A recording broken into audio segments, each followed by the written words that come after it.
Bonjour, bonsoir. À cette heure, je ne sais pas trop bien ce qu'il faut dire. Ceux d'entre vous qui me connaissent avec mon mauvais esprit, je disais à mes deux invités que l'affluence est à la hauteur de l'intérêt que suscite la construction européenne. Mais c'est bien, c'est le rassemblement des purs, ceux qui y croient. Donc nous allons essayer de réfléchir sur le problème de ce qu'on appelle la défense européenne. Vous verrez que nous commencerons par un problème de définition. Et pour animer cette discussion, je vais faire dialoguer le général Flavin Lévesque, deuxième section, polytechnicien, et qui est très impliqué dans les questions européennes. C'est d'ailleurs la deuxième fois qu'il intervient à Amiens, à ma connaissance. Peut-être d'ailleurs êtes-vous venu une troisième que j'ignore. Et à ma droite, Frédéric Desbert, agrégé d'histoire, docteur en histoire, maître de conférence à l'université de Paris 1 et professeur à l'école de Couët-Quillan. Nous envisagerons ce problème qui est très vaste et qui pourrait nous retenir très longtemps. On pourrait faire un séminaire annuel, voire un cours sur plusieurs années, autour de trois aspects, sans remonter aux origines et à Mathusalem. Où en sommes-nous aujourd'hui? Ce que les universitaires appellent l'état de la question. Qu'est-ce qui existe? Qu'est-ce qui marche? Qu'est-ce qui ne marche pas dans ce qui existe? Il nous a semblé qu'il y avait ensuite un problème central qui est le problème de la place qu'occupe l'OTAN dans les problèmes de défense. Et donc, l'OTAN est-il un obstacle, une aide? Comment gérer ce problème? Et puis, on essaiera de donner surtout de la place à qu'est-ce qu'il faudrait faire et quelles sont dans la situation des pays et des populations concernées aujourd'hui les obstacles à surmonter. Donc, si vous voulez, on va commencer tout de suite et je vous laisse, mon général, nous présenter l'état de cette question. Alors, donc la question qui est posée, ce qui est sur l'écran, on va essayer d'y répondre. Je dois dire que malgré tout, il se passe des choses. Hein, il se passe des choses. Alors, je rappellerai quand même d'abord que la défense, elle peut être nationale ou elle peut être collective. Elle est nationale quand effectivement il s'agit d'une menace qui frappe un seul pays et chacun des États de l'Union européenne possède des forces armées, une politique de défense et c'est le cas notamment de la France et c'est le cas de tous les pays de l'Union européenne. Une seule constante, c'est que dans chacun de ces pays, depuis 20 ans, les forces armées sont en diminution constante et les budgets sont en diminution constante. Alors, lorsque nous allons parler plutôt de menaces collectives, et donc quand il y a une menace qui concerne plusieurs États, eh bien, il faut faire en sorte de se défendre ensemble. Alors, nous allons voir deux cas, celui de l'Union européenne et celui de l'Alliance atlantique. Défense collective par l'Union européenne, eh bien, je dirais que malheureusement c'est un euphémisme, car quand on parle de l'Europe de la défense, ce n'est pas la défense de l'Europe. Je dirais que c'est bien là toute la difficulté. Ce terme du reste Europe de la défense est propre à la France. Nos amis des différents pays de l'Union européenne ne l'utilisent quasiment pas. Ils parlent de la politique de sécurité et de défense commune, la PSDC. Alors, je suis désolé, c'est un des défauts de l'Union européenne, c'est un défaut qui est également celui des militaires, c'est qu'on utilise beaucoup de sigles, et voilà, alors on essaye de les traduire. Donc, politique de sécurité et de défense commune, en fait, ce terme ne traduit pas une réalité, parce que l'objectif de cette PSDC, de cette politique de sécurité et de défense commune, est relativement limité, se propose simplement d'être capable de gérer et de résoudre les crises internationales se développant en dehors des pays de l'Union européenne. En dehors des pays de l'Union européenne. Alors on est donc en mesure de satisfaire des missions qu'on appelle les missions de Petersberg, missions de rétablissement et de maintien de la paix dans les pays qui sont en crise. Et puis ensuite, eh bien, il faut essayer de sortir de la crise avec donc des aspects qui sont très souvent civilo-militaires, dans lesquels le civil le dispute aux militaires pour arriver à la reconstruction du pays. C'est un processus qui est long, difficile, Hein, et on le voit du reste, hein, parce que par exemple au Kosovo c'est pas encore fini, et dans des tas d'endroits où l'Union européenne est intervenue, ce n'est pas fini. Alors, pour gérer ces crises internationales, l'Union européenne s'est dotée d'une structure politico-militaire. Bon, elle est assez semblable à celle de l'OTAN, en beaucoup plus léger. Je ne vous afficherai pas de vous la décrire. On pourra le faire éventuellement dans les questions. Mais il y a une chose qui est importante, c'est de constater que cette structure a une lacune importante, majeure, je dirais, c'est que la chaîne de commandement de l'Union européenne est incomplète et n'est pas permanente. Autrement dit, quand l'Union européenne décide de mener une opération, il faut constituer un état-major d'opération et donc compléter cette chaîne qui n'est pas développée, je dirais, en temps de paix. Il n'y a pas d'armée européenne. Il n'y a pas d'armée européenne, et lorsque l'Union européenne désire faire une opération, eh bien, elle utilise des forces qui sont mises à sa disposition par les États membres dans le cadre de cette politique de sécurité et de défense commune. On s'est d'abord fixé l'objectif dit d'Helsinki en 2003. Cette force d'intervention dans la durée, 60 000 hommes, 400 avions de combat, une centaine de navires de guerre, elle existe sur le papier, les États sont capables de la fournir. On ne l'a jamais mise sur pied parce que, en fait, les opérations qu'on a eu à mener ces dernières années n'étaient pas à la mesure d'une force aussi importante. Je dirais qu'elle pourrait, si on avait décidé d'intervenir par exemple en Syrie, ça serait à la mesure de cette force. Mais vous savez que les États membres de l'Union européenne et que l'Union européenne dans son ensemble a décidé de ne pas mettre de force au sol dans ce combat, dans cette guerre. Alors, on s'est fixé un objectif peut-être plus concret, celui d'être capable d'intervenir rapidement avant qu'un incendie ne se déclare complètement dans un pays dans le pays en crise. Et on a mis sur pied une quinzaine de groupements tactiques. Alors un groupement tactique, c'est de l'ordre de 1500 à 2000 hommes. C'est plus qu'un régiment et c'est moins qu'une brigade.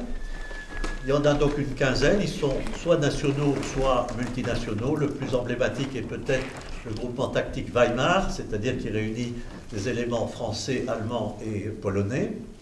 Mais, curiosité, là aussi, de l'histoire, chaque fois qu'il y a eu une crise et que l'Union européenne a décidé d'intervenir, eh bien, curieusement, elle n'a pas fait appel à ces groupements tactiques qui existent donc et qui sont de permanence, mais qui n'ont pas été activés. Et donc, quand il y a eu une crise, on a, je dirais, fait une espèce de construction de circonstances.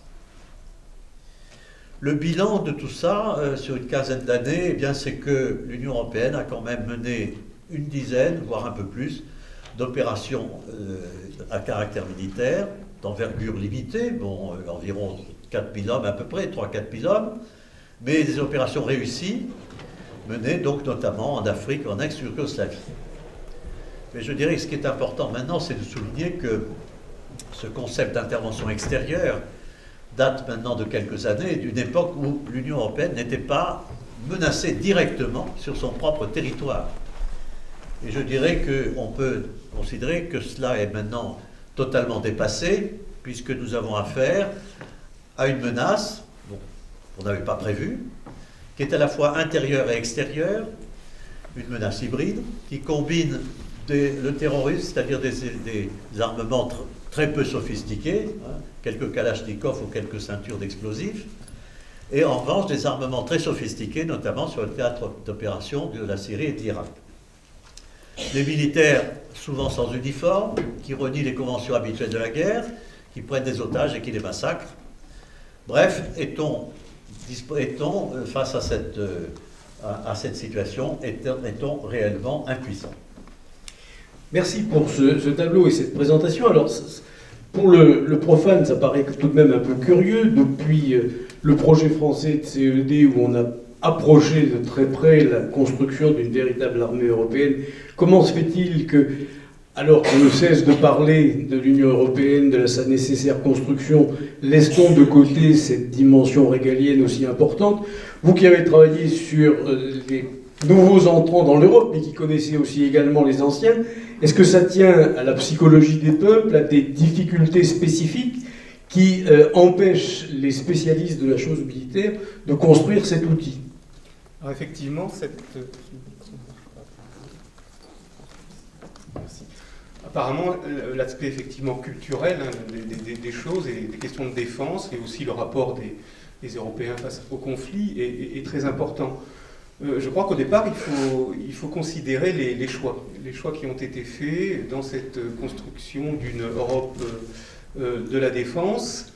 Et comme l'a dit le général, très justement, ce qu'on appelle défense européenne, c'est finalement l'action extérieure de l'Union européenne en matière de diplomatie et de défense, avec pour objectif, bien sûr, d'assurer la sécurité de l'Union européenne, l'intégrité territoriale de ses membres, cela va de soi, de contribuer également à la sécurité européenne, au maintien de la paix, d'une manière générale. Mais au départ, finalement, de quoi parle-t-on quand on parle de défense et de sécurité européenne? Je pense qu'il faut un petit peu préciser les choses. Le terme de défense collective, effectivement, ça revient à ça, mais si on entre un peu plus dans le détail, on s'aperçoit que l'Union européenne n'est pas la seule à s'occuper de ces choses-là. Alors, nous parlerons du lien avec l'OTAN, hein, qui est essentiel, bien entendu. De manière assez logique, hein, sur le plan juridique, le choix était posé entre différentes options. Quelles étaient les options qui s'offraient aux États pour coopérer en matière de sécurité? Il y a d'abord ce qu'on appelle la sécurité collective. La sécurité collective, c'est-à-dire le choix fait par les États de s'engager à prendre des sanctions, y compris bien sûr en utilisant la force, hein, contre un contrevenant, à s'interposer en cas de conflit. Et ça, vous le savez bien, c'est le rôle de l'ONU. On se protège contre un danger potentiel qui pourrait être à l'intérieur de la communauté internationale. La deuxième option, c'est celle de la sécurité collective qui a été évoquée tout à l'heure, dans laquelle les États prévoient de se porter assistance en cas d'agression extérieure. Et là, c'est le rôle de l'OTAN.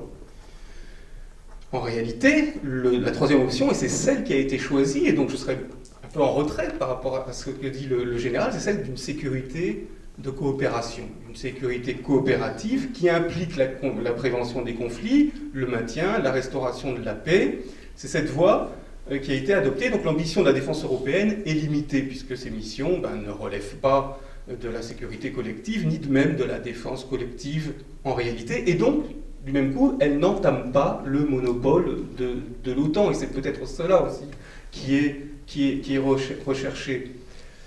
Alors, Bernard Fan a évoqué des tentatives françaises. Je peux peut-être donner un exemple de frein, mais sur lesquels nous aurons l'occasion de revenir, je crois, de frein à la construction européenne, tout simplement, comme dans toute organisation internationale, supranationale. Ce sont des gouvernements, des États, hein, qui représentent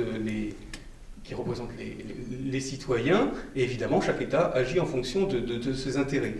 Alors, la communauté européenne de défense envisagée en 1954 a été un échec. Elle a été refusée par le Parlement français en août 1954, alors qu'au départ, c'était une initiative française. Mais ce qu'il faut rappeler, c'est que nous étions dans le contexte de 1950, celui de la guerre froide en Europe, celui de la question allemande et du réarmement de l'Allemagne, dans le contexte de la guerre de Corée également, et la toute récente Alliance Atlantique, la signature du pacte Atlantique en avril 1949, faisait que voilà, le réarmement devait être amplifié.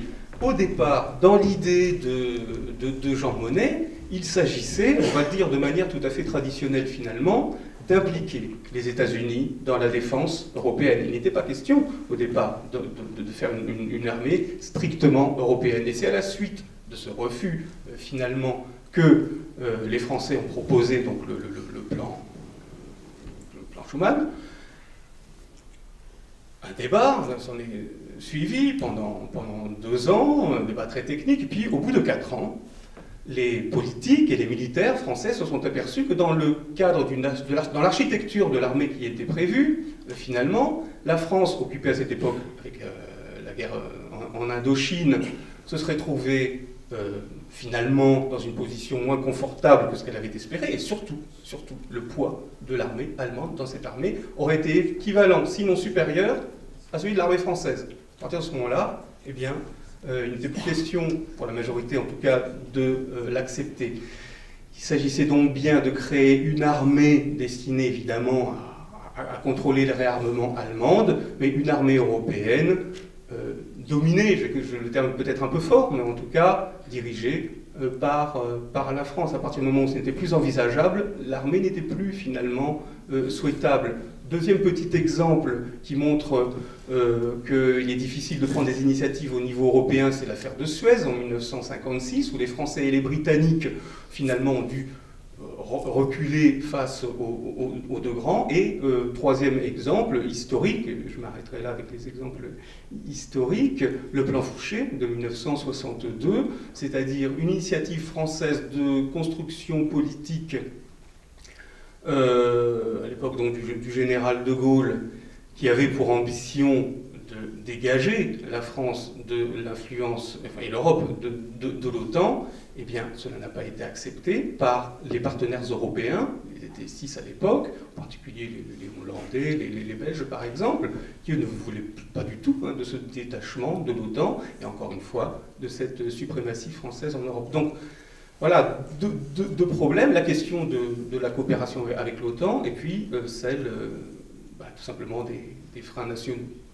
Est-ce que d'une certaine manière, à travers ce problème de la construction d'un outil de défense et de la politique de défense, on n'a pas une illustration d'une construction européenne qui, d'une certaine manière, là aussi mon expression va être un peu excessive, se fait à l'encontre de la volonté des populations. On décide des coopérations, mais il n'y a pas véritablement une volonté d'une action commune, parce que la volonté de se défendre, c'est quand même le premier réflexe d'un organisme vivant. On voit bien à travers aussi bien ce qu'a dit le général que ce que vous dites, que derrière, il y a des pressions états-uniennes, et que d'une certaine manière, là encore en grossissant un peu le trait, on a peut-être une construction européenne qui a plus été imposée aux Européens qu'elle n'a été souhaitée par eux. Oui. Alors, je laisserai la parole au général, donc, qui était un militaire français, et donc qui sait bien effectivement que la défense, c'est d'abord une question nationale, hein, de toute manière.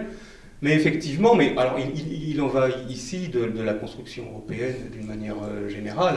Après tout, les traités de Rome sont venus après l'échec d'une construction politique. Alors, il y a bien sûr des consultations démocratiques. Là, vous touchez là, à mon avis, le problème d'une part, d'un domaine de souveraineté, puisqu'il s'agit de national, puisqu'il s'agit de la défense, et puis, en même temps, celui du fonctionnement démocratique des institutions européennes. Alors, si vous permettez, je vais effectivement, enfin, vous avez dit cette construction européenne, elle se faisait peut-être contre les peuples. Bon, c'est une thèse qui est un peu à la mode, et effectivement, ce que je vais évoquer maintenant peut peut-être aller dans le même sens, dans ce sens, parce que je vais m'appuyer sur le traité de Lisbonne, ce fameux traité dont on a reproché beaucoup au président Sarkozy de l'avoir quasiment imposé après le rejet du référendum de 2005. Toujours est-il que ce traité de Lisbonne, il n'est pas si mauvais que ça. Entendons-nous, ce n'est pas la panacée, mais c'est quand même une boîte à outils qui est relativement intéressante quand il s'agit d'essayer de construire cette défense européenne, en tout cas cette défense collective. On dispose d'un service diplomatique européen désormais. Alors, il faut bien être conscient qu'il n'y a pas de défense sans diplomatie, il n'y a pas de diplomatie sans défense, et je dirais défense crédible. Je dirais que l'exemple de la Russie à l'heure actuelle nous montre comment on joue habilement de la diplomatie et de la force. Deuxième aspect de ce traité de Lisbonne, il possède un certain nombre d'articles, je vous fais la grâce de vous les lire, encore qui sont dans cette boîte, mais enfin je peux éventuellement les développer s'il y a lieu. Donc il y a un certain nombre d'articles qui prévoient notamment la possibilité de renforcement de la coopération entre les différents pays de l'Union européenne en ce qui concerne la sécurité et la défense, que ce soit sous l'angle opérationnel ou que ce soit sous l'angle industriel, tout aussi important, hein, tout aussi important. Et puis il y a d'autre part des articles qui sont des articles d'assistance mutuelle ou de solidarité.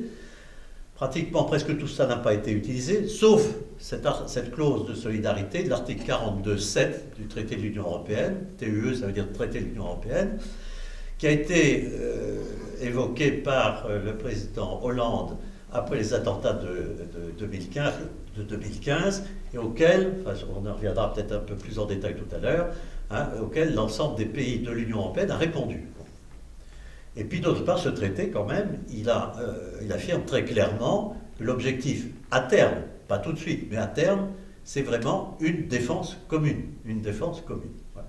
Alors donc je serai peut-être un peu moins critique sur la façon dont cette Europe de la défense se construit. Elle n'est pas malgré tout imposée. On essaye, avec des textes qui sont ce qu'ils sont, mais qui présentent quand même un certain nombre de possibilités, on essaye quand même petit à petit d'avancer. Et je pense du reste que tout à l'heure, nous aurons l'occasion d'évoquer les quelques espoirs qu'on peut évoquer, qui semblent se dessiner. Avant de passer à l'OTAN, je voudrais vous poser une dernière question sur cet état de la situation.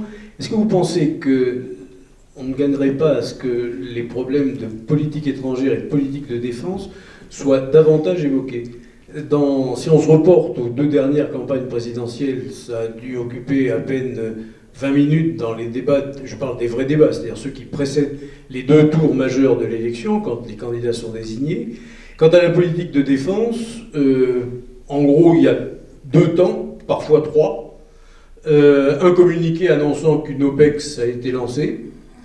1 minute 5 lorsque le corbillard, s'il y a des pertes, passe le pont Alexandre III pour amener les corps des soldats qui ont été tués en opération aux Invalides. Et puis quand les pertes dépassent le seuil d'une dizaine de tués, la cérémonie en présence du chef de l'État et des membres du gouvernement. Mais sorti de là, on a un peu le sentiment que, alors je ne sais pas si c'est vrai dans les autres pays européens, les populations en sont arrivées à l'état... ils ont signé, c'est leur problème, c'est leur boulot, la défense est assurée, et par conséquent, on n'a pas vraiment à se poser de questions. Est-ce qu'on ne devrait pas essayer d'impliquer davantage la population sur ces problèmes de défense en lui rappelant que le monde est dangereux? Alors ça, vous avez évidemment tout à fait raison. De façon très curieuse, les personnels politiques s'imaginent que parler de défense, ça n'apporte pas des voix. Alors qu'il y a, j'en suis persuadé, et il y a beaucoup de gens qui en sont persuadés, qu'il y a une attente de la part de la population. Ce sont des sujets importants, qui notamment ont repris encore plus d'importance avec les attentats et avec le problème de Daesh. Et il est certain que nos hommes politiques, malheureusement, et les médias d'eux-mêmes du reste, n'évoquent pas suffisamment, et on voit bien du reste dans la campagne électorale actuelle, il n'y a pas un mot sur la politique de défense et encore moins sur l'Europe. Oui, j'abonderai dans votre sens. Plus qu'en France, voilà, nous sommes dans un pays concerné par les problèmes de défense, mais en dehors des politiques, parce qu'après tout, les politiques estiment qu'ils doivent parler de ce dont il faut parler pour être élus. Parler de défense, devons-nous attendre que les politiques parlent de défense? Nous sommes bien placés ici pour savoir que les professeurs d'histoire-géographie parlent de défense. Enfin, je dis ça parce que c'est la jeunesse, finalement, qui risque le plus d'être concernée. En général, quand il y a un conflit, on voit des jeunes plutôt. Donc ce sont eux qui sont plutôt concernés. Et alors, les choses se font, il ne faut pas dire le contraire, peut-être pas de manière idéale en ce qui concerne la défense nationale, mais effectivement, en ce qui concerne, je veux dire, aucun esprit de défense européen n'est stimulé en France ni en Europe. Ça, nous en sommes très loin. Donc il existe des choses, mais ça ne permet pas de faire face à des problèmes véritablement majeurs. à l'évidence, on sent bien que l'OTAN occupe dans ce système quelque chose d'essentiel. C'est le seul organisme qui soit doté d'une chaîne de commandement permanente. Un peu partout, on dit toujours « Ah mais on est sur les normes OTAN ou on est hors des normes OTAN ». Il y a une logistique de l'OTAN qui, à l'évidence, est beaucoup plus importante. Bon, en fait, c'est une vieille question. Dès l'époque où De Gaulle proposait aux États-Unis de rebâtir l'OTAN sur deux piliers, un pilier états-unien, un pilier européen, est-ce que véritablement aujourd'hui, à un moment où on dit que les États-Unis se préparent à réorienter leur intérêt vers la zone Asie-Pacifique, considèrent que c'est là que se trouve le futur centre de gravité du monde, est-ce qu'on a vraiment besoin de conserver l'OTAN? Est-ce qu'on peut imaginer de s'en passer? Et la récente décision française de réintégrer les troupes françaises dans le commandement intégré de l'OTAN est-elle quelque chose qui, à votre avis, facilite ou au contraire va encore rendre plus compliqué la construction d'une défense commune européenne? Alors je reconnais qu'il y a beaucoup de choses dans ma question. Je vous laisse le soin de prendre les points essentiels auxquels vous pensez qu'il faut apporter une réponse. Alors, le premier point, c'est que, bon, on parle très souvent de la relation entre l'Union européenne et l'OTAN. Bon, il faut bien considérer que ce sont deux organismes qui ne sont pas du tout de même nature. L'Union européenne est une entité politico-juridique, alors que l'OTAN est simplement l'organisation matérielle, militaire, qui découle du traité de l'Atlantique Nord, du traité de Washington de 1949. Je ne ferai pas l'injure à des professeurs distingués de rappeler l'histoire de la création de cette alliance atlantique. Je rappellerai quand même que son article 5 et sa spécificité, il traduit la solidarité qui lie les différents alliés, et notamment en Europe ou en Amérique du Nord. Et ça, c'est quand même très important parce que c'était ça le démarrage de cette OTAN. Et puis, il se trouve qu'avec l'évolution des choses, l'URSS s'est effondrée, le pacte de Varsovie aussi. Normalement, l'OTAN aurait dû disparaître. Il n'en a rien été, je dirais, de par la volonté géopolitique des États-Unis, mais également des pays européens qui se trouvaient très confortables de maintenir cette alliance. Et il y a eu donc une période un peu de flottement jusqu'en 2002. Et en 2002, un véritable changement de cette alliance atlantique qui pose problème parce qu'effectivement, ça rentre un petit peu en conflit avec les missions de l'Union européenne. Défense collective, bien sûr, on maintient l'article 5, mais on étend la responsabilité de l'OTAN aux crises internationales hors zone Atlantique Nord, c'est-à-dire partout de par le monde. Et puis à cette occasion, on a réorganisé complètement le commandement et les forces, et je dirais qu'on a lancé une extension galopante de l'Alliance vers l'Est, ce qui n'a pas été du goût de la Russie, elle le témoigne depuis maintenant une dizaine d'années, une quinzaine d'années. Alors, la France et l'OTAN, je crois qu'il faut quand même rappeler une chose, c'est que la France est membre fondateur de l'OTAN. Au début des années 49-50, le siège de l'OTAN était à Paris, place Dauphine, c'est l'actuelle université Dauphine, dans les bâtiments de l'université Dauphine actuelle. Le chef, c'était le commandant suprême allié, était à Rocancourt, près de Versailles.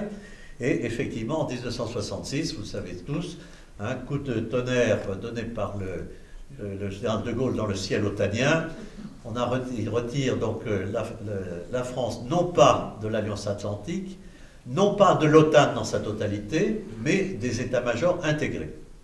Et on est resté dans cette situation pendant une trentaine d'années, avec un pied dedans, un pied dehors. On en connaît d'autres. On sait que, par exemple, la Grande-Bretagne a joue un peu ce rôle vis-à-vis de l'Union européenne depuis de nombreuses années. C'était pas sans intérêt. C'était pas sans intérêt. Toujours est-il qu'en 1995, le président Chirac a estimé qu'il fallait revenir dans la plénitude de l'OTAN. Il y a eu une tentative avortée, à vrai dire assez maladroite. Et en 2009, le président Sarkozy a donc fait réintégrer la France dans la plénitude de l'OTAN, à l'exception du comité nucléaire. Alors, retour sous condition ou retour sans condition, je pense que vous devinerez un peu la réponse que j'apporte. Hein. Il est certain que la condition, c'était une augmentation, une crédibilité plus grande et une augmentation des possibilités de l'Europe de la défense. et il n'en a rien été parce qu'on n'a pas exigé, hein, autrement dit, je dirais que c'est plutôt un retour sans condition. Ceci étant, ce n'est pas nécessairement négatif quand même, il y a des aspects positifs, et notamment, la France a repris, je dirais, à la place il n'y a que 2 grands commandements, un commandement opérationnel et un commandement fonctionnel. Le commandement opérationnel est à la charge d'un général américain, de tradition et toujours, et le commandement fonctionnel est, depuis le retour de la France dans l'OTAN, un général français. Mais alors, vous qui avez une connaissance précise et particulière des pays de l'Est de l'Europe, pour avoir travaillé sur les relations franco-russo-polonaises, est-ce que vous ne pensez pas qu'avec l'admission dans la construction européenne des pays qui étaient précédemment dans le bloc soviétique, compte tenu de l'idée qu'ils se font des États-Unis, dans l'aspiration qu'ils ont eue à passer plus sous influence américaine, je vais le formuler de cette façon-là, pour sortir de l'influence soviétique, et on ne peut pas reprocher à un Polonais d'avoir une certaine idée d'un Russe, est-ce que finalement, d'une certaine manière, on ne va pas avoir beaucoup de mal à convaincre ces pays qu'il faut construire une Europe de la défense, une défense commune, quitte à couper les liens avec l'OTAN, compte tenu, j'allais dire, d'une forme d'idéalisation de l'OTAN dans les populations des ex-démocraties populaires? Quitte à couper les liens avec l'OTAN, ça je n'y crois pas du tout.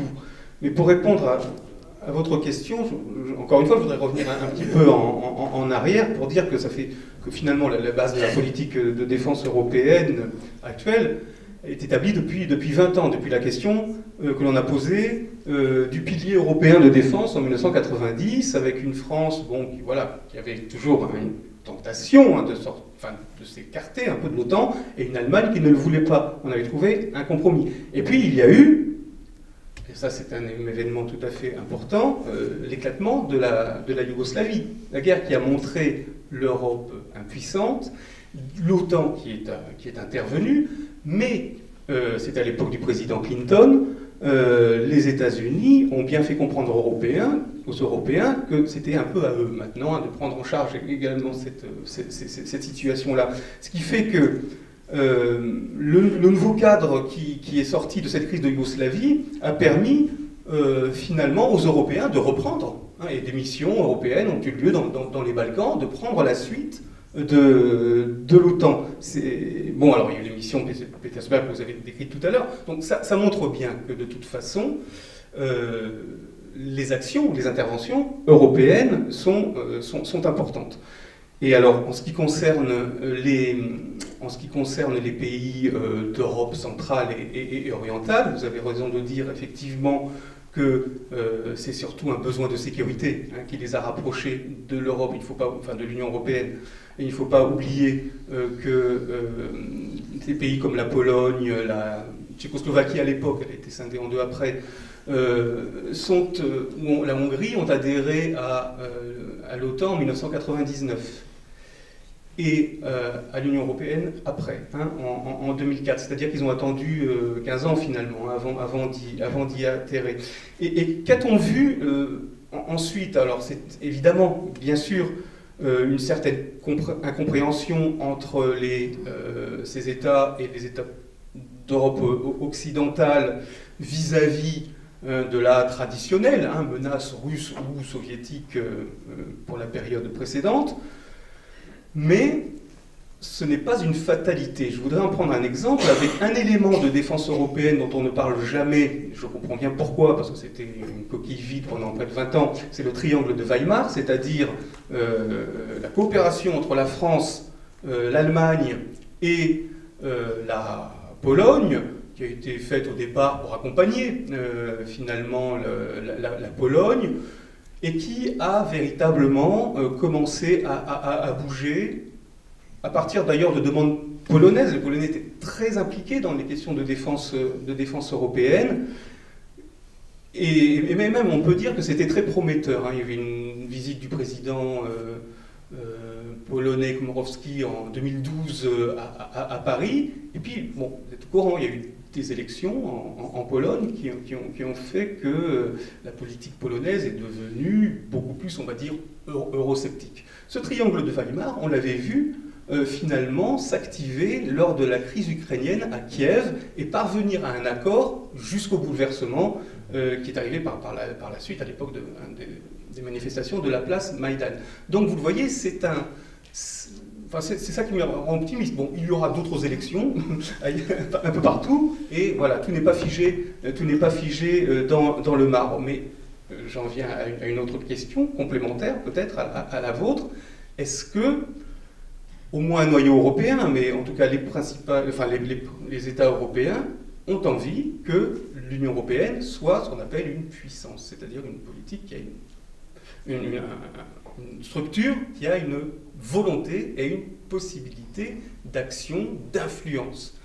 Elle a montré, l'Union européenne, qu'elle avait par moments cette volonté-là, par exemple, lorsqu'il s'agissait d'intégrer l'Ukraine et ses États voisins dans un partenariat, d'ailleurs cette politique existe toujours, le partenariat européen, politique de voisinage européen. Je rappellerai que les exigences de l'Union européenne étaient exactement les mêmes que celles de l'OTAN, c'est-à-dire qu'elles étaient politiques. Libéralisation, fin de la corruption, élections libres, vous voyez. Ce ne sont pas des conditions militaires, ce sont des conditions politiques. Donc ça montre bien que l'Europe, quand elle le veut, et pour s'assurer la paix à ses frontières, parce qu'en réalité c'est ça, on n'a pas envie de voir se reproduire ce qui s'est produit en Yougoslavie, à l'est de l'Europe, avec la question ukrainienne. Donc quand elle en éprouve la nécessité, l'Europe est capable de s'impliquer dans cette politique-là. C'est extrêmement difficile en ce moment avec le Brexit, avec l'attitude polonaise. En plus, bon, les contrats qui ne sont pas assurés entre la Pologne et la France, c'est pas la bonne période, mais bon, ça peut toujours revenir. Pour revenir sur la Pologne, je pense qu'effectivement, on peut espérer qu'il y aura de nouvelles élections et que ce ne sont pas forcément les mêmes qui les gagneront, car j'ai le sentiment qu'avant ces élections-là, j'avais été frappé par quelques déclarations de dirigeants polonais qui me paraissaient être, je dirais presque en avance sur certains leaders des pays de l'Europe occidentale, appelant leurs homologues des autres gouvernements des autres pays à avoir davantage une attitude européenne. Et j'avais trouvé que pour des pays qui venaient de rentrer dans l'Union européenne, d'une certaine manière, ils avaient progressé plus rapidement que les autres. Tout à fait. Dont le dernier Premier ministre, Donald Tusk, oui, qui est tout à fait. Dirigeant de l'Union européenne. Vous voulez ajouter quelque chose, mon général? Je voulais ajouter qu'effectivement, vous avez tout à fait raison, notamment lorsque la Pologne a présidé, dans le cadre de la présidence tournante, a présidé l'Union européenne, elle a fait un très gros effort qui malheureusement à ce moment-là n'a pas été suivi, et notamment par la France, de façon assez paradoxale. Alors qu'effectivement, à l'époque, on misait beaucoup sur le triangle de Weimar. Bon, voilà. Alors, effectivement, ce que vous évoquez sur ce désir d'Europe puissance ou pas, c'est effectivement absolument fondamental. Et je dirais qu'on n'a pas encore réellement tranché. Il y a un certain nombre de pays, dont la Grande-Bretagne était l'archétype, pays qui considèrent que l'Union européenne doit être une zone de libre-échange économique, point. Et puis il y a un certain nombre d'autres, dont la France, qui estiment que ça doit être une puissance politique, avec donc tout ce que ça comporte, un outil diplomatique, un outil de défense, etc. Alors ce débat n'est pas réellement tranché. Les événements récents, et notamment le départ de la Grande-Bretagne, va peut-être obliger à poser réellement la question. Et c'est là où se pose vraiment où on peut se dire qu'un noyau dur peut peut-être essayer de émerger de pays désirant effectivement aller plus vite et plus loin et constituer un embryon de puissance européenne.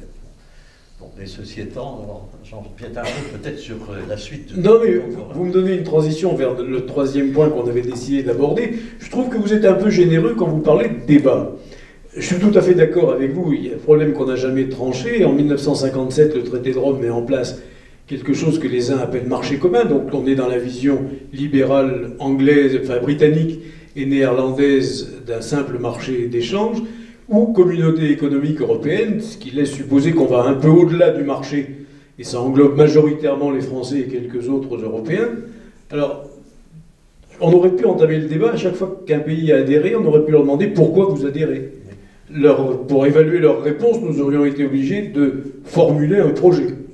Mais moi, ce qui m'inquiète un peu quand j'entends parler de noyaux durs, de groupes resserrés, est-ce que véritablement, s'agissant d'un problème de défense, qui théoriquement est destiné à assurer la sécurité non seulement de population, mais pour reprendre la thématique de ces journées, également d'un territoire, puisque ce sont des populations ancrées, installées sur un territoire, comment peut-on raisonnablement imaginer un système de défense si les gens qui participent à ce système de défense représentent un nombre de pays inférieur à celui qui constitue le territoire à défendre, ou alors est-ce qu'on va avoir un système de défense qui ne protégerait que les pays qui constituent cet outil et qui laisserait les autres Européens à l'extérieur?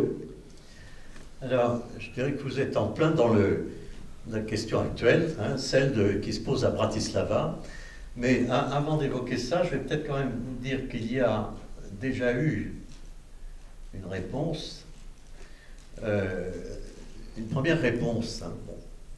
Les attentats donc, de novembre 2015 ont appelé le président Hollande à activer l'article 42.7. Cet article 42.7, je crois que je l'ai là, on va lire les premières lignes. Au cas où un État membre serait l'objet d'une agression armée sur son territoire, les autres États membres lui doivent aide et assistance par tous les moyens en leur pouvoir.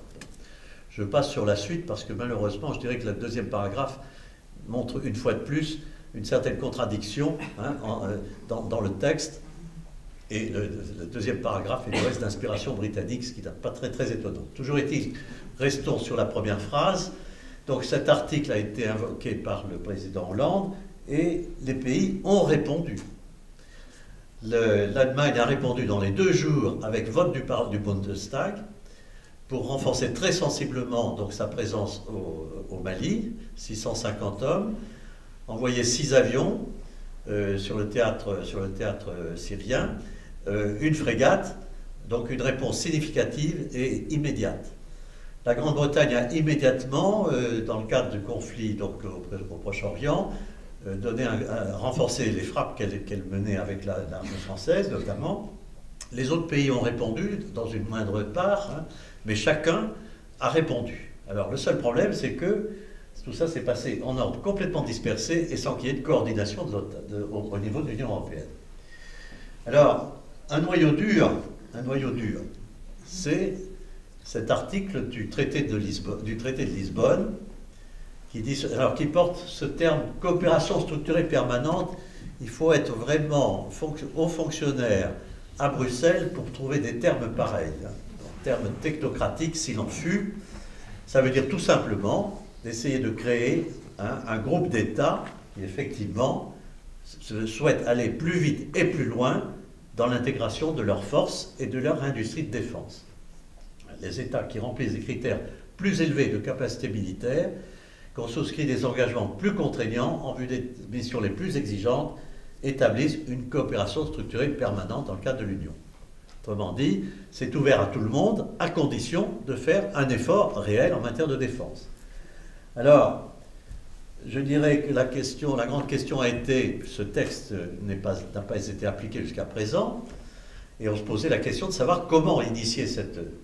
Il suffit que 2 États membres posent la question au sein du Conseil européen et disent « nous souhaitons constituer ce noyau ». Et il faut, pour que ça marche, il faut qu'il y ait un accord à la majorité qualifiée au sein du Conseil européen. 55% des États, 65% de la population. Et chose curieuse, il y a maintenant 3 semaines, le ministre allemand de la Défense, la ministre allemande de la Défense et le ministre français de la Défense ont émis l'idée, ont écrit une lettre conjointe disant « Nous souhaitons lancer la coopération structurée permanente, donc créer hein, ce groupe de pays hein, menant en matière de défense. » Il y a eu donc à Bratislava, le problème a été débattu. Il sera tranché au prochain sommet européen le 15 décembre prochain. En première approche, on peut dire que, bien sûr, France, Allemagne, Espagne, Italie, Finlande, Tchéquie sont absolument pour la constitution de ce groupe. Sont absolument contre, bien sûr, la Grande-Bretagne, mais normalement, elle ne devrait plus avoir voix au chapitre. Suède, Pays-Bas, Pologne et Pays-Baltes, bien évidemment. Voilà. Et c'est là où on retrouve, bien sûr, le problème du partage. Et puis un certain nombre de pays qui, pour l'instant, ne sont pas décidés. La partie est intéressante, hein. Je ne sais pas comment elle se terminera. En tout cas, rien que France, Allemagne, Espagne, Italie, ça représente déjà 65% de la population. Donc l'une des conditions est réunie pour que le Conseil européen se prononce pour. La deuxième condition, c'est-à-dire 55% des pays, ça va être plus difficile. Compte tenu de la connaissance que vous avez de ces pays de l'Europe de l'Est, est-ce que c'est strictement conjoncturel, lié à un gouvernement qui défendrait un point de vue qui n'est pas partagé par sa population, ou est-ce que vous pensez que la population polonaise a pu changer d'attitude et connaître une espèce de régression vis-à-vis de l'idée européenne? Ou est-ce que là, je pose un problème qui est trop difficile de mesurer et impossible de quantifier? Oui, dans une mesure globale, en plus, oui. Mais effectivement, bon, la désaffection pour l'Europe, elle est générale. Et nous ne sommes pas obligés d'ailleurs de pointer les pays d'Europe centrale. Chez nous c'est pareil aussi. Le dernier pays à adhérer à l'Union européenne, c'est la Croatie. Et lors des élections européennes qui ont suivi quelques mois après l'adhésion de ce 28e pays, eh bien, le taux de participation aux élections dans la population était inférieur à 50%. Donc d'accord, mais effectivement, il y a quand même des constantes, il y a des constantes historiques, et dans votre question et dans la description qu'a fait le général de ces données, nous retrouvons des constantes effectivement historiques. Nous voyons la France en pointe parce que pour elle, la construction européenne est le moyen de rendre efficientes les interventions. Et c'est la France qui a le plus besoin d'intervention, c'est elle qu'on a le plus les capacités, mais c'est elle qu'on a le plus besoin, et il s'agit d'intervenir principalement au sud de la Méditerranée. Bon. Et ça c'est traditionnel dans la politique étrangère française. Là où il y a un revirement, effectivement, c'est la politique allemande qui a toujours été extrêmement hostile à l'envoi de militaires à l'étranger, à l'idée de participer à des conflits, ni Wiederkrieg, c'est l'histoire allemande qui le justifie. Et là, effectivement, nous voyons que pour la sécurité européenne, le gouvernement allemand et l'opinion même publique allemande changent. D'autres pays comme l'Espagne ou l'Italie également considèrent la construction européenne comme un moyen justement d'arriver, et ça c'est vrai pour les opinions aussi, d'arriver à une intégration européenne plus générale. Donc il y a toujours, si vous voulez, à mon avis, un désir d'Europe. L'Angleterre, enfin la Grande-Bretagne, effectivement, considère que la construction d'une Europe de la défense est inutile dans la mesure où il y a effectivement l'OTAN. Et ces pays d'Europe centrale et orientale, dont la Pologne, effectivement, montrent plus que jamais leur priorité donnée à l'OTAN, bien évidemment. Et ça, c'est une constante également. Donc je pense que là-dedans, on peut retrouver évidemment des exceptions et des contre-exemples, mais on retrouve finalement les tendances, les craintes finalement de tous ces pays. Après, l'un n'empêche pas l'autre.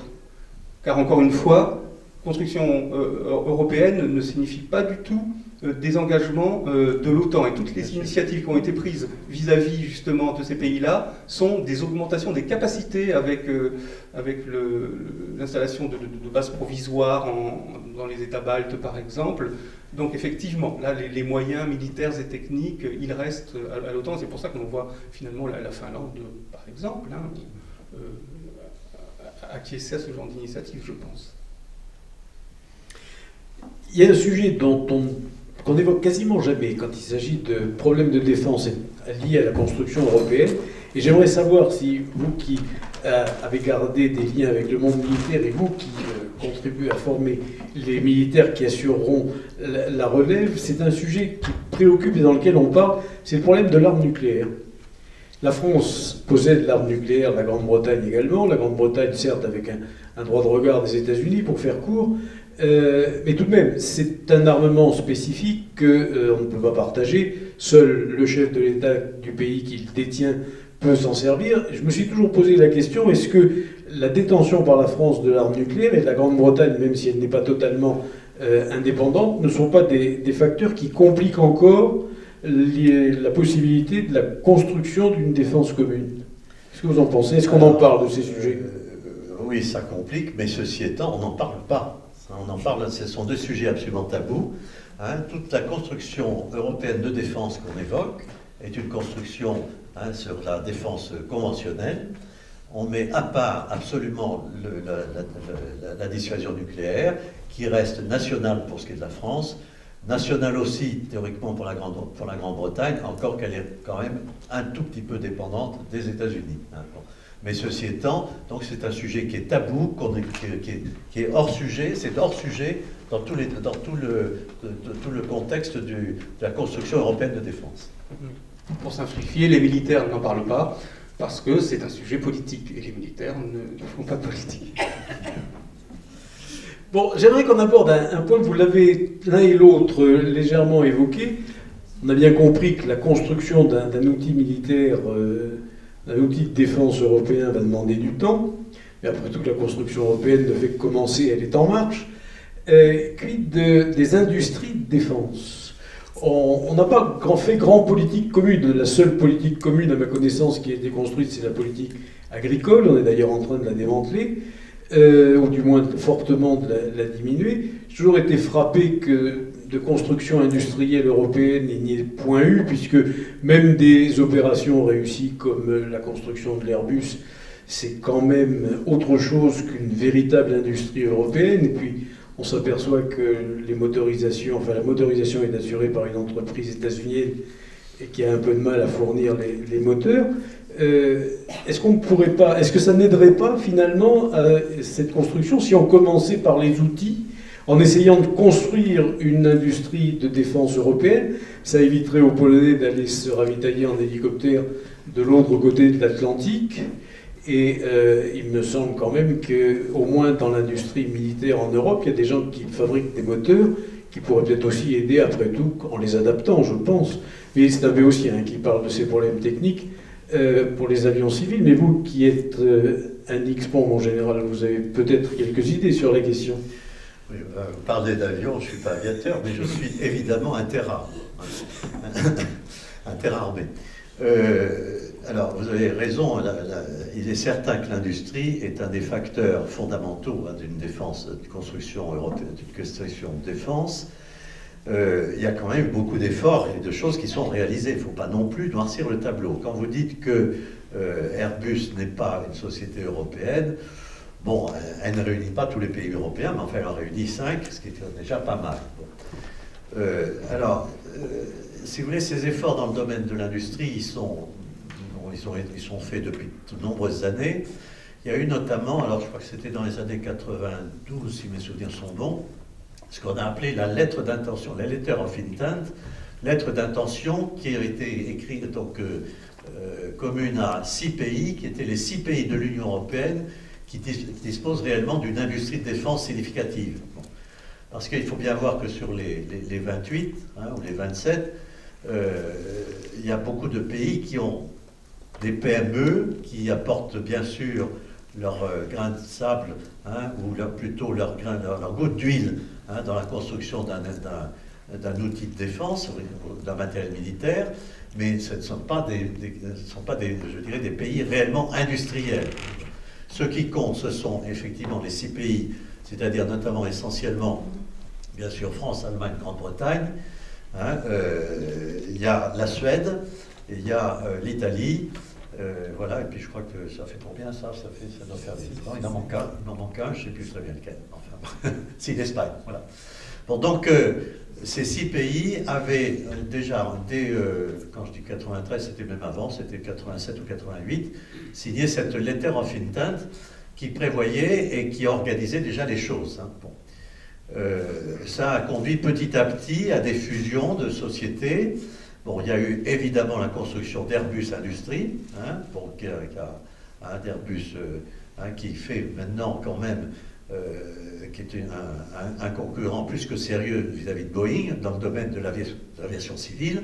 En ce qui concerne l'aviation militaire, il faut reconnaître que l'A400M n'est pas une réussite, hein, bon, et qu'il y a je dirais que ça sera un bon avion, mais il aura mis du temps à se faire. Dans le domaine de la construction navale, il y a des manœuvres en cours, notamment entre DCNS, qui est probablement l'acteur le plus important en Europe, hein, dans le domaine de la construction navale. Hein, il y a donc des échanges et peut-être des fusions possibles avec des chantiers navals allemands. En ce qui concerne le domaine terrestre, que je connais particulièrement parce que bon, j'ai été pendant plusieurs années dans ce secteur industriel, dans le domaine terrestre, il y a quand même quelque chose qui est très symptomatique et très important, c'est la fusion de ce qui était Giat Industries, qui s'appelle Nexter, avec Krauss-Maffei Wegmann, qui est le constructeur des chars Léopard 2. Donc l'industrie du blindé est en train de prendre la dimension européenne. Alors, reste que, effectivement, pour qu'il y ait une véritable industrie européenne, il faudrait qu'il y ait des programmes communs d'armement en Europe. Et ces programmes communs, eh bien, il n'y en a pas beaucoup. Et je dirais qu'il y en a même presque de moins en moins. Il y en avait beaucoup plus dans les années 90 qu'il y en a maintenant. C'est assez curieux, mais il y en a moins maintenant qu'il y en avait. Probablement parce qu'il y a également moins de possibilités budgétaires. Voilà. Mais c'est évidemment un secteur particulièrement important. Et il se trouve qu'à Bruxelles, à la Commission notamment, hein, monsieur le conseiller l'ancien commissaire, Michel Barnier, hein, qui est l'ancien commissaire et qui est conseiller du président Juncker pour la défense, hein, pousse beaucoup, hein, pour une industrie de défense européenne. Alors, je vous laisse libre d'intervenir sur les problèmes de défense, mais je voudrais également y ajouter, puisque vous voyez passer dans vos amphithéâtres et dans vos cours les futurs commandants en chef de l'armée française. Est-ce qu'on a développé également pour la formation des officiers ce qu'on a fait avec les programmes Erasmus dans l'université, c'est-à-dire est-ce que les officiers de l'armée française, quand ils sont à Couët-Quidan, participent à des programmes d'échange européens avec d'autres écoles, de façon à leur apprendre à se connaître? Merci. Ah oui, effectivement, il y a des échanges. Erasmus militaire existe. À Saint-Cyr, dans la promotion actuelle à Saint-Cyr Couët-Quidan, eh bien, nous avons 3 ou 4 élèves officiers allemands qui font toute leur scolarité en fait en France. Et puis donc il y a la contrepartie, effectivement. J'ajoute à cela que les élèves officiers sont appelés à effectuer un semestre entier à l'étranger, pas toujours en milieu militaire, mais enfin bon, et d'ailleurs majoritairement dans des destinations européennes. Donc oui, effectivement, ils sont ouverts à ces questions européennes. Après, bon, voilà, l'appétence pour les questions européennes sont parmi eux aussi fortes que dans le reste de la population. Ça, on n'y peut rien. Si vous permettez, j'ajouterai un mot là-dessus.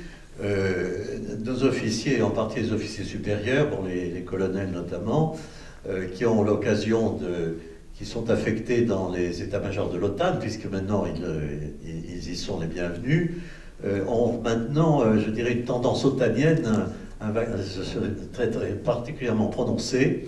Hein, ce qui ne veut pas dire qu'ils ne soient pas européens, mais en tout cas, ils ont un peu tendance à privilégier un peu l'aspect de défense par l'Alliance et non pas capacité européenne spécifique.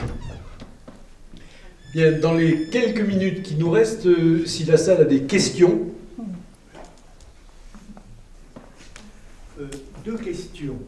Est-ce que ça a été une erreur de la part du président Sarkozy que de réintégrer la France dans la chaîne de commandement de l'OTAN? Deuxième question. Vous avez à plusieurs reprises rappelé que le projet européen est un peu distendu entre deux pôles, celui de la perfide Albion qui veut que ce soit un pur et simple espace commercial, et puis le projet français qui souhaiterait que ce soit plus politique. Mais est-ce que il n'y a pas un problème avec la France qui veut cette dimension politique, mais peut-être en espérant en prendre la tête, ce qui peut déplaire à d'aucuns. Et d'autre part, un autre problème, c'est que la France, qui voudrait cette dimension politique, n'est pas toujours un excellent élève en matière de respect des décisions européennes. Est-ce que donc il n'y a pas là quelque chose qui colle mal en ce qui nous concerne?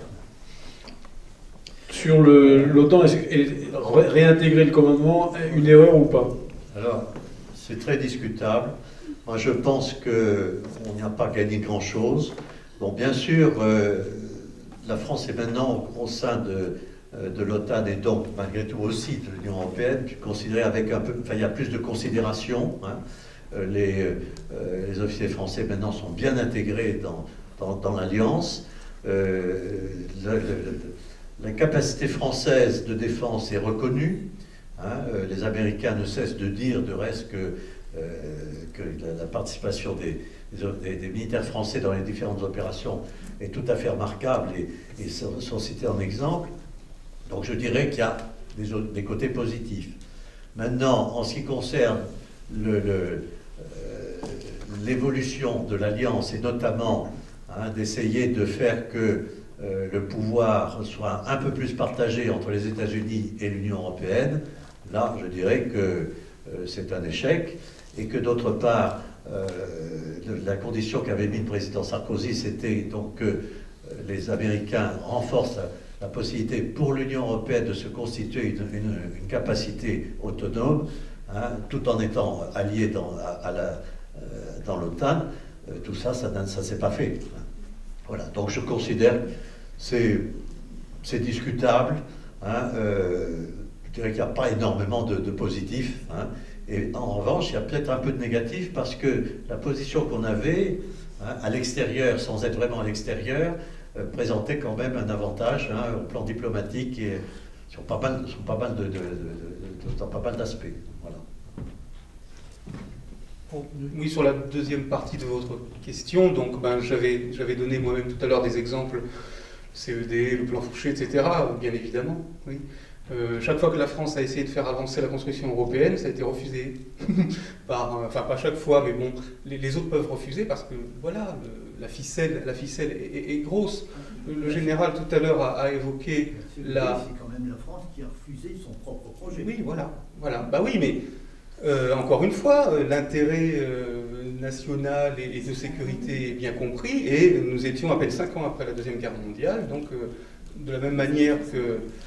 puisque le thème principal de ces journées était la Grande Guerre, de la même manière, après la Deuxième Guerre mondiale, la France avait peur du vaincu, finalement, voilà. Et dans les années 40, encore plus que peur du vaincu que de l'Union soviétique. Bon.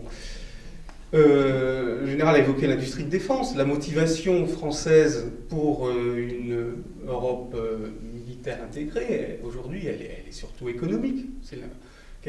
Voilà, ça fait travailler combien de gens en France, l'industrie de l'armement par rapport aux autres pays, donc bien évidemment. Mais il faut que tout le monde s'accorde, et les gens s'accorderont, enfin les États s'accorderont quand il faudra jouer de cette solidarité vis-à-vis de menaces éventuelles extérieures.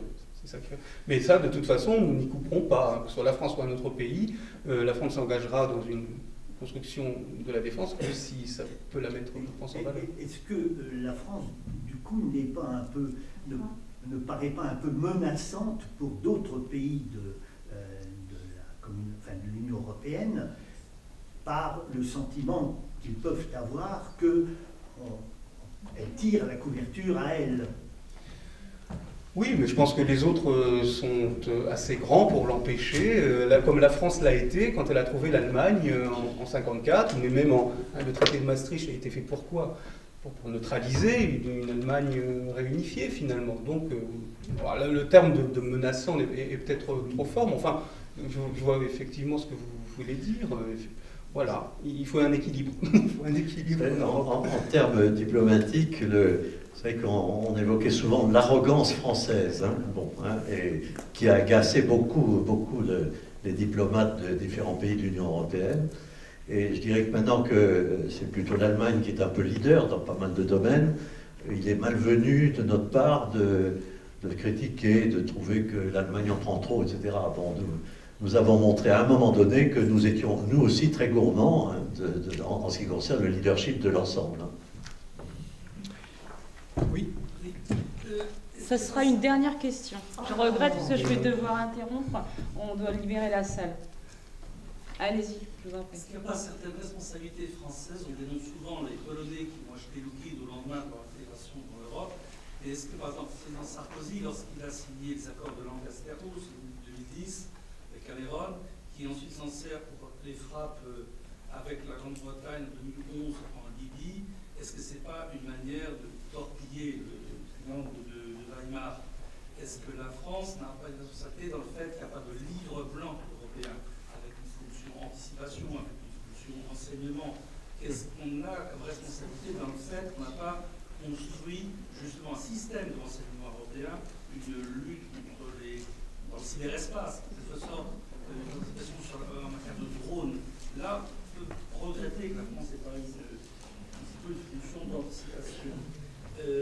Est-ce que ça ne rend pas non plus actuel ce que disait De Gaulle à Johnson en 1965, comme si ce qui se passait dans l'océan Indien ne concernait pas, quelque part, les forces engagées dans l'Atlantique Nord, parce que l'espace est globalisé, comme si la solidarité dans les risques encourus n'est pas entraîner une solidarité dans l'exercice des responsabilités.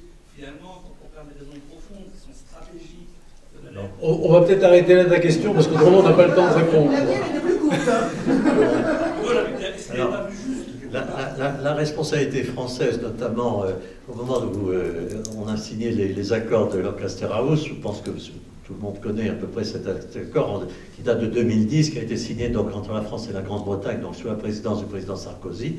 Ça a irrité évidemment beaucoup nos partenaires européens, parce que ça s'est fait de pays à pays, sans aucune concertation avec les autres, et en partie l'Allemagne a très mal ressenti cette affaire. Alors, donc on a une responsabilité également avec l'affaire de la Libye, l'intervention franco-britannique en Libye, pour laquelle l'Allemagne et la Pologne, puisque vous parlez de la Pologne, n'ont pas voulu, les deux pays en question n'ont pas voulu intervenir. Voilà. Et donc là, une fois de plus, on est passé outre, et il n'y a pas eu de concertation européenne réelle sur ces sujets-là. Donc il y a une responsabilité française, certes, mais bon, ne donnons pas trop quand même dans le... on aime bien se flageller, ne donnons pas trop dans cette tendance. Voilà. Je ne rajouterai pas, peut-être que madame peut poser sa question rapide. C'est à propos de ce qui est affiché là, les pays baltes donc, qui sont contre cette activation de la CSP, est-ce que ça signifie qu'ils comptent essentiellement sur la protection de l'OTAN contre les menaces, le discours de Poutine, venir à la défense des populations russophones ou pas? Parce que ça paraîtrait logique que toute protection est bonne à prendre. Oui, alors c'est tout à fait vrai. Ils ressentent la menace russe, évidemment, puisque c'est à leur porte.